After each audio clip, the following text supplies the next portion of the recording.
अहमद अली के बेडरूम में एक ड्रेसिंग टेबल, 2 दीवारगीर अलमारियां और एक 3 दरवाजों वाली अलमारी थी। अपने काम से फारिग होकर दिलावर भी वहीं आ गया था। उसके सीने पर रॉड से जो जख्म पहुंचा था, उसमें से न सिर्फ खून बह रहा था बल्कि चर्बी भी निकल आई थी, मगर वो इतना सख्त जान था कि उसे अपने जख्म की परवाह ही न थी। मैंने अहमद अली की तरफ इशारा करते हुए दिलावर से कहा, पहले इस हरामजादे को बांध दो।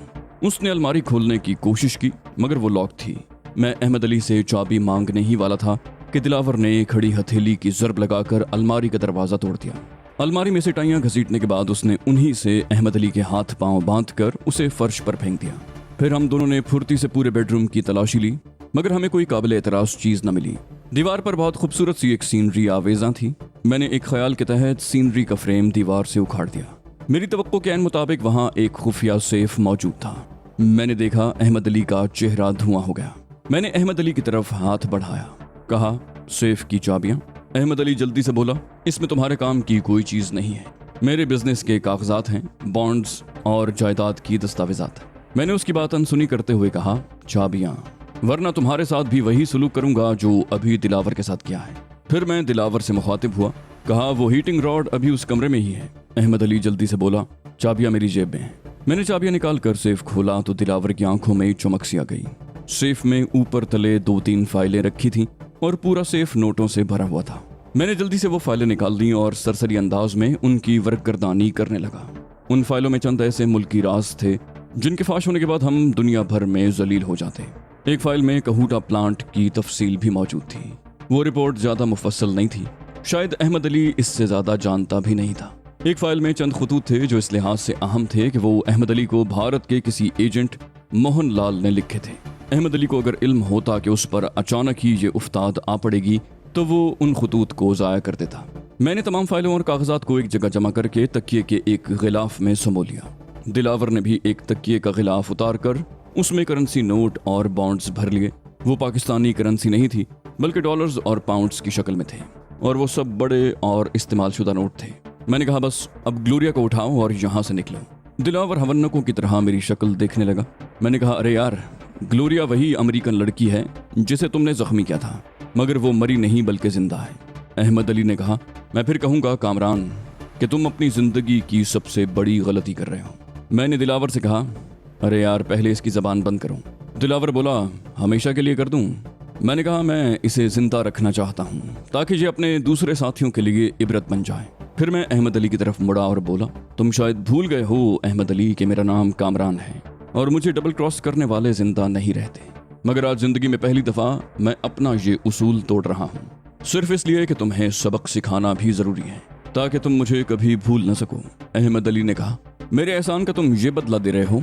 पार्टी में पुलिस और फौज के कितने ही आला ऑफिसर्स मौजूद थे। मैं अगर चाहता तो तुम्हें उसी वक्त पुलिस के हवाले कर देता, मगर मैंने ऐसा नहीं किया।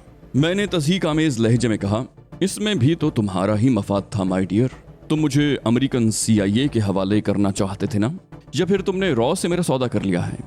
मेरे सामने बगला भगत बनने की कोशिश मत करो। मैं तुम्हें सही सलामत तो किसी कीमत पर नहीं छोड़ूंगा। अब तुम बकिया उम्र व्हील चेयर पर गुजारोगे। उसके बावजूद तुम अपनी हरकतों से बाज ना आए तो तुम्हारा चैप्टर हमेशा के लिए क्लोज कर दिया जाएगा। फिर मैंने दिलावर से कहा, मैं ग्लोरिया के कमरे में जा रहा हूँ, इस मरदूद को 5 मिनट के बाद वहीं ले आओ। ये कहकर मैं कमरे से बाहर निकल गया। ग्लोरिया के कमरे में एक नर्स भी मौजूद थी। शायद अहमद अली ने मुझे वहां रोकने और मुतमईन करने के लिए नर्स का बंदोबस्त किया था, वरना मुमकिन था कि मैं ग्लोरिया को लेकर वहां से निकल जाता।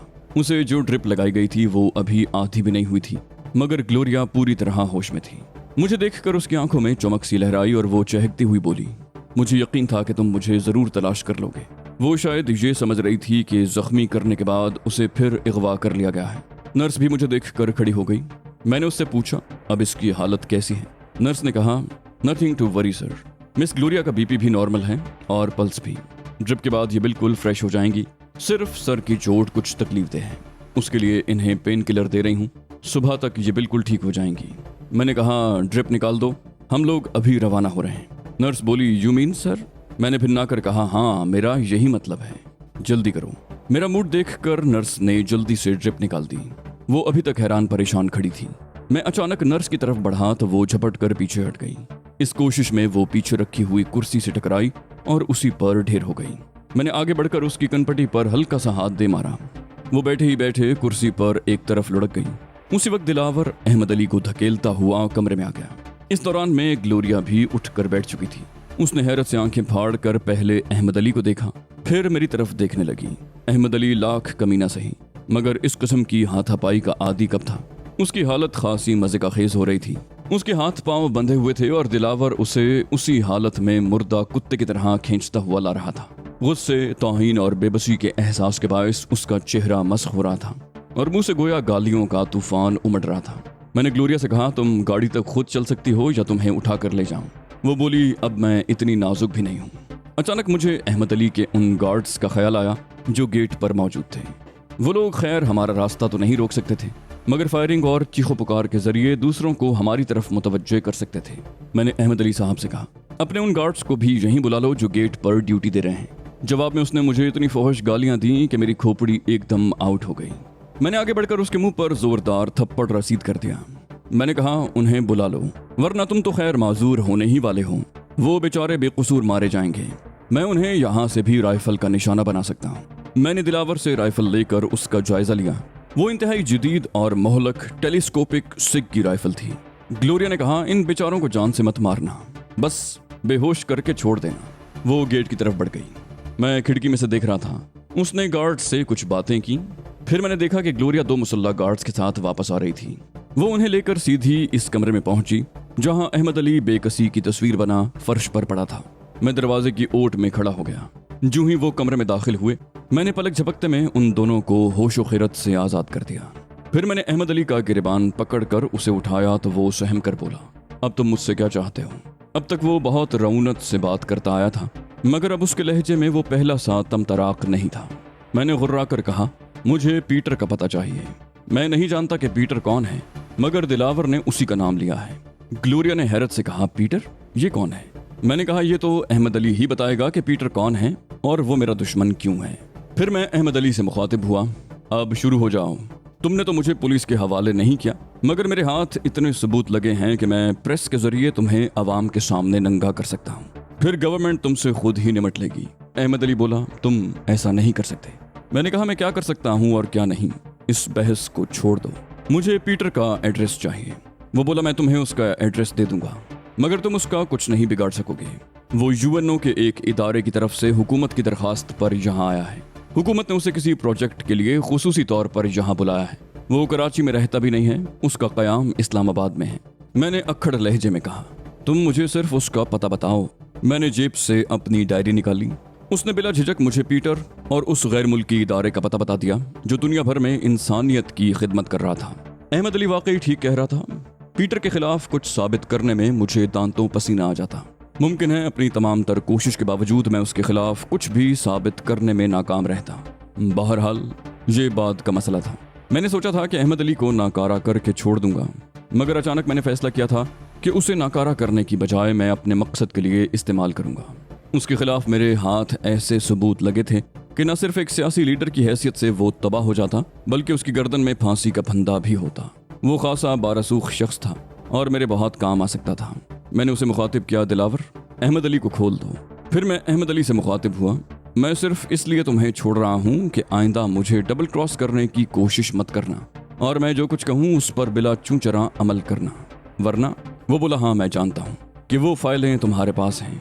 जब तक वो फाइलें तुम्हारे पास रहेंगी, मेरे सर पर तलवार लटकती रहेगी। दिलावर ने जल्दी से अहमद अली को खोल दिया। मैंने सख्त लहजे में कहा, इस मामले में कहीं भी मेरा या ग्लोरिया का तस्करा नहीं आएगा, और हाँ, अगर दिलावर को भी अब कोई नुकसान पहुंचा तो उसका जिम्मेदार भी मैं तुम ही को समझूंगा। फिर मैं ग्लोरिया की तरफ घूम गया। चलो ग्लोरिया। हम लोग अभी बरामदे में निकले ही थे कि गेट की तरफ से फायर हुआ और गोली मेरे सर के बालों को छूती हुई गुजर गई। मैं फुर्ती से जमीन पर गिर गया। ग्लोरिया और दिलावर ने भी मेरी तकलीद की। मैंने अहमद अली के पास से बरामद होने वाली फाइलों और दीगर कागजात का थैला एक ब्रीफ केस में रख लिया था। वो ब्रीफ केस उस वक्त मेरे हाथ में था। ग्लोरिया मुझसे चंद कदम के फासले पर लेटी हुई थी, मगर कॉरिडोर में इतनी रोशनी थी कि मेरी नक्लो हरकत बहुत आसानी से देखी जा सकती थी। कॉरिडोर के दोनों सिरों पर तेज रोशनी वाले बल्ब रोशन थे। मैंने रिवॉल्वर निकाला और निशाना लेकर बारी बारी दोनों बल्ब तोड़ दिए। फौरन ही कॉरिडोर में तारीकी छा गई। मैं सीने के बल रेंगता हुआ तेजी से ग्लोरिया की तरफ बढ़ा और बोला, तुम ये ब्रीफ केस लेकर यहाँ से निकल जाओ। मैं इन लोगों को उलझाए रखूंगा और बाद में तुमसे आ मिलूंगा। ग्लोरिया ने कहा, मगर मैं जाऊंगी कहाँ? हमारा होटल भी दुश्मनों की नज़र में है। मैंने कहा, तुम यहाँ से बाबा साईं के बंगले पर चली जाओ, मैं बाद में वहीं आ जाऊंगा। अचानक कई फायर एक साथ हुए। मैंने हिजान खेज लहजे में ग्लोरिया से कहा, सोचने का वक्त नहीं है, ये ब्रीफकेस लेकर यहाँ से निकल जाओ। इस ब्रीफकेस में इतने अहम सबूत हैं कि हम इनके जरिए न सिर्फ अहमद अली बल्कि कई और मौजूद लोगों को भी बेनकाब कर सकते हैं। अचानक मेन गेट की तरफ से ऐसी आवाजें आईं जैसे कई आदमी अंदर की तरफ कूद रहे हों। मैंने यूं ही अंधाधुंध गेट की तरफ 2-3 फायर कर दिए। फिर दिलावर ने भी मेरी तकलीद में राइफल से 2 फायर किए। इससे इतना फर्क पड़ा कि हमलावरों की पेशकदमी रुक गई। ग्लोरिया अंधेरे में रेंगती हुई बंगले की पुष्ट की तरफ बढ़ी और थोड़ी देर के बाद उसका हयूला नजरों से ओझल हो गया। मैंने हमलावरों को उलझाने के लिए कई फायर एक साथ झोंक दिए और तेजी से अपनी जगह तब्दील कर ली। दिलावर भी मुसलसल फायरिंग कर रहा था और हर फायर के बाद फुर्ती से अपनी जगह बदल लेता था। वो हर तरह से तरबियत याफ्ता और लड़ने भिड़ने के फन में ताक था। मेरा मकसद सिर्फ ये था कि ग्लोरिया को निकलने का मौका मिल जाए। चंद लम्हों के बाद वहां बिल्कुल सन्नाटा छा गया। हमलावरों को भी शायद एहसास हो गया था कि वो एमुनिशन ज़ाया कर रहे हैं। अचानक सन्नाटे में किसी गाड़ी का इंजन स्टार्ट हुआ और फिर गाड़ी स्क्रीचिंग करती हुई वहां से रवाना हो गई। मैंने सुकून का तवील सांस लिया। ये ग्लोरिया का मखसूस अंदाज था। वो जब भी उजलत में होती गाड़ी को स्क्रीचिंग करके आगे बढ़ाती। कोई गेट की तरफ से चीख कर बोला, पकड़ो, देखो वो निकल गया। मैंने आवाज पर निशाना लेकर फायर कर दिया। दूसरे ही लम्हे कोई अजियतनाक अंदाज में कराहा और बाहर से फिर धुआंधार फायरिंग होने लगी। मैं खिसकता हुआ दिलावर के नजदीक पहुंचा और उससे कहा, अब तुम भी यहाँ से निकल जाओ, मैं इन लोगों को रोकता हूँ। वो बोला, मगर आप? मैंने कहा, मेरी फिक्र मत करो, मैं बाद में निकल आऊंगा। फिर मैंने उससे पूछा, तुम्हारे पास रिवॉल्वर है? उसने हंसकर कहा, मेरा रिवॉल्वर तो आपने ही निकाल लिया था। मैंने जेब से दूसरा रिवॉल्वर निकाल कर उसे दिया। कहा, अच्छा, ये रिवॉल्वर लो और राइफल मुझे दे दो, मुझे अभी राइफल की जरूरत पड़ेगी। दिलावर बोला, मुझसे मिलना हो तो आप ली मार्केट के दरबार होटल पर आ जाएं। वहां किसी से भी मेरे बारे में पूछेंगे तो वो आपको मेरे पास पहुंचा देगा। ये कहकर दिलावर ने राइफल मुझे पकड़ाई और खुद अंधेरे में उसी तरफ रेंग गया जिधर ग्लोरिया गई थी। अभी उसका धुंधला सा हयूला मेरी नजरों से ओझल हुआ ही था कि अचानक पूरा लॉन रोशनी में नहा गया। बंगले की बाउंड्री वॉल पर, गेट के नजदीक, बरामदे के सिरों पर हर तरफ बावर्दी फौजी खड़े थे। अचानक एक आवाज आई, बस कामरान, मुकाबला करोगे तो मारे जाओगे, इसलिए खुद को कानून के हवाले कर दो। आवाज शायद उनके किसी ऑफिसर की थी। मैंने राइफल फेंकी और दोनों हाथ उठाकर खड़ा हो गया। चंद फौजी जवान आहिस्ता आहिस्ता राइफल्स ताने मेरी तरफ बढ़ने लगे। अभी वो लोग मुझसे चंद कदम के फासले पर थे कि मेरी पुश्त की जानिब से कोई राइफल गरजी और वो सर्च लाइट नाकारा हो गई, जिसकी वजह से लॉन में दिन निकल आया था। मैं फुर्ती से जमीन पर लेटा और कलाबाजियां खाता हुआ डमडम की उस बाड़ की तरफ चला गया जिधर दिलावर और ग्लोरिया गए थे। लॉन में कई टॉर्चें रोशन हो गई थी। मुझे तो ये अंदाजा था कि सर्च लाइट को निशाना बनाने वाला मेरा हमदर्द है, मगर साथ साथ मुझे ये खतरा भी था कि वो हमदर्द किसी आर्मी वाले को नुकसान न पहुंचा दे। फिर मुझे ग्लोरिया की सरगोशी सुनाई दी, इधर आ जाओ कामरान, जल्दी निकलो। मैंने उल्टी कलाबाजी खाई और फुर्ती से उसके साथ निकल गया। बाहर पुलिस की एक मोबाइल खड़ी थी। मैं मोबाइल देखकर ठिठका तो ग्लोरिया ने सरगोशी की, चले आओ, ये मोबाइल मैं लाई हूँ, इसका ड्राइवर अंदर बेसुध पड़ा है। मैं मोबाइल के पिछले हिस्से में लेट गया। ग्लोरिया ने गाड़ी इत्मीनान से निकाली और रोड पर आते ही पूरी रफ्तार से दौड़ाने लगी। कुछ दूर जाकर उसने ब्रेक लगाया और बोली, अब बाहर निकल आओ कामरान, यहाँ से हम अपनी गाड़ी में जाएंगे। मैंने पूछा, मगर हम कहाँ जाएंगे? क्या दिलावर की तरफ चलें? बोली, अभी उस पर इस हद तक एतमाद करना मुनासिब नहीं। ये कहकर वो खामोश हो गई। हम अपनी स्याह क्राउन में सवार हुए। ग्लोरिया ने स्टीयरिंग संभाल लिया और गाड़ी एक मर्तबा फिर रवाना हो गई। वो बोली, मैं यहाँ तक पहुंची तो मुझे एहसास हुआ कि तुम्हें वहाँ नहीं छोड़ना चाहिए। वहीं पुलिस की मोबाइल वैन खड़ी थी। ड्राइवर सीट पर बैठा सिगरेट पी रहा था। मैं गाड़ी रोककर उसके नजदीक पहुंची और लम्हों में उसे नॉकआउट कर दिया। मैं हूँ हाँ में उसका जवाब देता रहा। मेरा जहन उस वक्त बिल्कुल काम नहीं कर रहा था। बाज़ औक़ात इंसान की जिंदगी में ऐसे मौक़े भी आते हैं कि उसका जहन माऊफ होकर रह जाता है। हर तरफ तारीकी सी छा जाती है और रास्ते का सुराग नहीं मिलता। यही कुछ मेरे साथ भी हो रहा था। मेरा जहन भी माऊफ होकर रह गया था और मेरी समझ में नहीं आ रहा था कि अब मुझे क्या करना चाहिए। मैंने अब तक किसी पर ज़मीन तंग होने का सिर्फ मुहावरा सुना था, मगर मुझ पर ज़मीन वाकई तंग हो गई थी। और जब किसी पर ज़मीन तंग हो जाए तो सिर्फ एक ही रास्ता होता है, या तो जिल्लत और गुमनामी की बदतरीन मौत कबूल कर ली जाए या फिर मर्दानावार हालात का मुकाबला करते हुए जान दी जाए। मौत हर दो सूरतों में मुकद्दर होती है। मैंने सोचा, जब मरना ही ठहरा तो फिर बेबसी की मौत क्यों मरा जाए। पैदर पे हालात ने मुझे इतने थपेड़े मारे थे कि मैं जिंदगी में पहली दफा मायूसी की कैफियत में मुब्तला हो गया था। मैं खुद को बहुत मामला फहम समझता था, मगर मेरी सारी मामला फहमी और अय्यारी धरी की धरी रह गई। मैं अपने ही लोगों के बिछाए हुए जाल में कितनी आसानी से फंस गया। शायद मुझे मुल्क के एक मुक्तदर इदारे से इस किस्म की तवक्को नहीं थी, इसलिए न सिर्फ मैं खुद आंखें बंद करके यहाँ चला आया था, बल्कि अपने जानिसार साथियों की जिंदगी भी दाव पर लगा दी थी। मुझे बहुत ज़ोम था कि दुनिया की मुख्तलिफ खुफिया एजेंसीज आज तक मेरी गर्द को भी नहीं पा सकी थी, और हकीकत भी यही थी। मगर इस दफ़ा मैंने तो खुद अपने पाँव पर कुल्हाड़ी मारी थी। मुझे तैमूर की भी फिक्र थी। वो बेचारा जख्मी हालत में पड़ा था और उसे नुकसान पहुंचाना बहुत आसान था। कर्नल को उसके ठिकाने का भी इल्म था, वो उसे किसी भी वक्त गिरफ्तार कर सकता था। ग्लोरिया की आवाज़ ने मुझे चौंका दिया। किस सोच में गुम हो कामरान? मैंने जल्दी से कहा, नहीं कुछ भी नहीं। मैं उससे भी शर्मिंदगी महसूस कर रहा था कि वो मेरे वतन के जिम्मेदारों के बारे में क्या सोच रही होगी। ग्लोरिया हंसकर बोली, इतनी देर से खलाओं में देख रहे हो और कह रहे हो कि मैं कुछ नहीं सोच रहा। फिर वो संजीदा हो गई। बोली, मुझे लग रहा है कि तुम बहुत टेंशन में मुब्तला हो। कुछ दिन के लिए सारी सरगर्मियां बंद कर दो और सिर्फ आराम करो। मैंने खोखला सा कहका लगाया। कहा, आराम? क्या हमारी जिंदगी में इस अय्याशी की गुंजाइश है? मेरा लहजा गैर इरादी तौर पर तल्ख हो गया। ग्लोरिया ने कहा, हाँ है, जभी तो मैं कह भी रही हूँ। मैंने कहा, ग्लोरिया खानम, तुम शायद भूल गई कि हम इस वक्त पाकिस्तान में हैं, जहाँ के दरो दीवार तक मेरे लिए अजनबी हो गए हैं। हमारे गिर्द घेरा आहिस्ता आहिस्ता तंग हो रहा है और इस वक्त भी हम हालत फरार में हैं। ग्लोरिया ने बेख्तियार कहकहा लगाया, फिर हंसती चली गई। मैंने भिन्ना कर कहा, मैंने कोई लतीफ़ा नहीं सुनाया है। सामने देखकर ड्राइविंग करो, वरना हम कबल इस वक्त ही आलम बाला में पहुंच जाएंगे।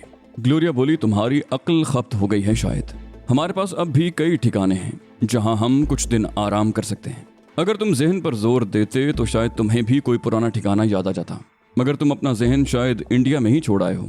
फौरी तौर पर मुझे एक शख्स याद आया है और वो हर तरह से काबिल एतबार है। मैंने हैरत से उसे देखा। कहा, मगर इससे पहले तो तुम खुद भी किसी पनाहगाह की तलाश में परेशान हो रही थी। वो बोली, हाँ, मुझे भी पहले उस शख्स का ध्यान नहीं आया। कभी कभी बिल्कुल सामने की बात याद नहीं आती। मैंने कहा, जरा उसका जोग्राफिया मुझे भी बताओ, क्या वो मुझे जानता है? वो बोली, मैं जब पहली दफ़ा यहाँ आई थी तो कदम जमाने के लिए उसने ज़ेरे ज़मीन दुनिया के 2-3 आदमियों को अपने साथ मिला लिया था। उस वक्त शायद तुम भी सिंडिकेट के एक अदना कारकुन थे, इसलिए तुमसे मेरी मुलाकात नहीं हुई थी। मैंने उन्हीं में से एक को मकामी सरबराह भी बना दिया था। मैंने तंज़िया लहजे में कहा, जो बाद में तुम्हारे ही खून का प्यासा हो गया था और मेरे हाथों मारा गया था। ग्लोरिया बिगड़ कर बोली, तंज करने की ज़रूरत नहीं है, तैमूर भी उन्हीं लोगों में से एक है। हर शख्स एक सा नहीं होता। मैंने जल्दी से कहा, अच्छा, तुम मुझे उस हमदर्द के बारे में बता रही थी। ग्लोरिया ने विंड स्क्रीन पर नजरें जमाते हुए कहा, कादिर बख्श को शायद तुम भी जानते होगे। मैंने ज़ेरे लब दोहराया, कादिर बख्श, और जहन पर जोर देने लगा। फिर मुझे अचानक याद आ गया। मैंने कहा, वो कादिर बख्श तो नहीं जो लियारी में जुए के अड्डे चलाता है, जिसने शराब की भट्टियां लगा रखी हैं। ग्लोरिया ने हंसकर कहा, शुक्र है अभी तुम्हारी यादाश्त बिल्कुल चौपट नहीं हुई। हाँ, वही कादिर बख्श। बाद में मुझे मशरिक बईद की तरफ भेज दिया गया, इसलिए मुझे कादिर बख्श की जरूरत ही नहीं पड़ी।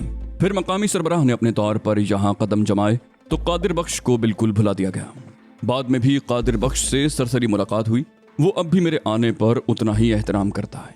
मैंने कहा, ये तो मैं भी जानता हूँ कि वो आदमी निहायत खरा है, वैसे भी जीदार आदमी है और जबान का धनी है। फिर मैंने चौंक कर कहा, मगर डिफेंस से लियारी का फासला इतना तो नहीं है? हम मुसलसल 2 घंटे से चल रहे हैं। ग्लोरिया खिलखिलाकर हंस पड़ी। बोली, अगर तुम्हारे जहन का यही हाल रहा तो बहुत जल्दी धर लिए जाओगे। अगर तुम हाजिर दिमागी से काम लेते तो ऐसा अहमकाना सवाल न करते।